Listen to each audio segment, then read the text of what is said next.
Hello everyone, good day. Thank you for supporting the channel and thank you for being here.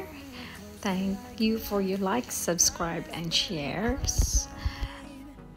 On this video,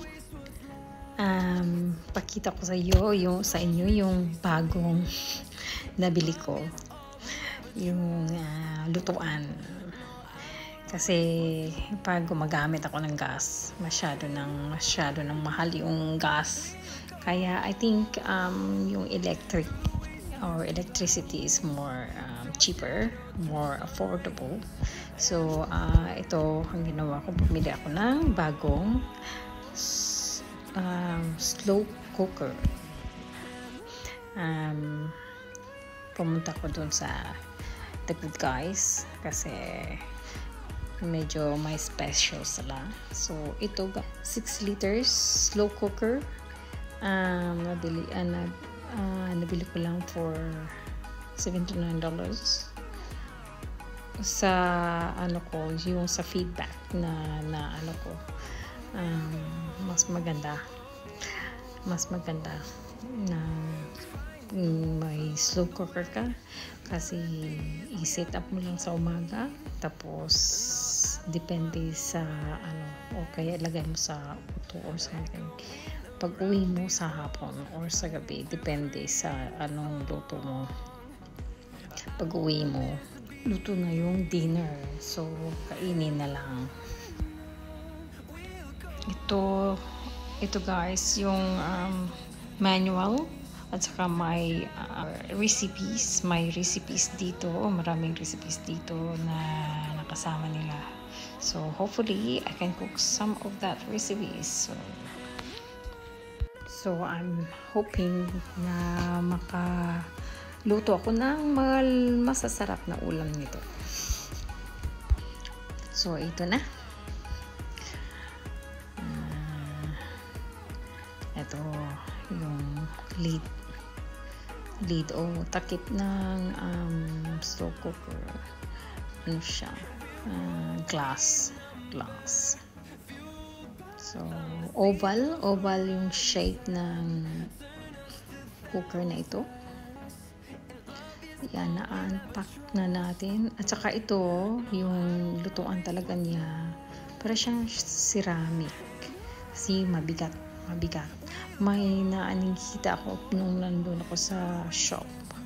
Ano siya, yung parang mostly lahat ganito, yung parang ceramic, parang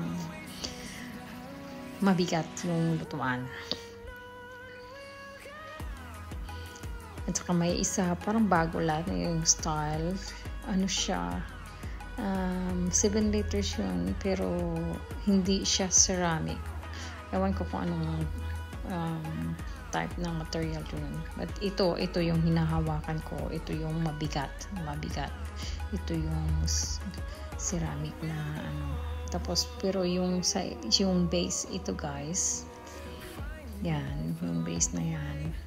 Ano lang siya, very light. Parang aluminum lang. Very light lang. Yung ceramic talaga yung nilulutuan. Yun yung pinakamabigat sa cooker na ito. So, ito na. May bagong cooker na naman ako. Exciting. Tapos, yan. Easy.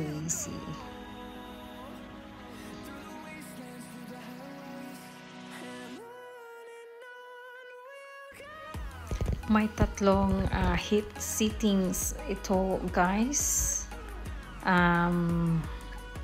Yung switch nito from off and off, low, high at saka auto. Ayan, ilagay natin sa bench sa kusina. Dito ko banda yan ilalagay para madali. At i-arrange ko muna to dito. Yan. Excited ako nito guys. saka may outlet na, malapit siya sa outlet at saka sa pots na sa lutuan. Ayan, ito. Ready na. Don't forget to leave a thumbs up and subscribe. Alright, thank you guys. Thank you for watching. Hope you have a good day. Bye-bye.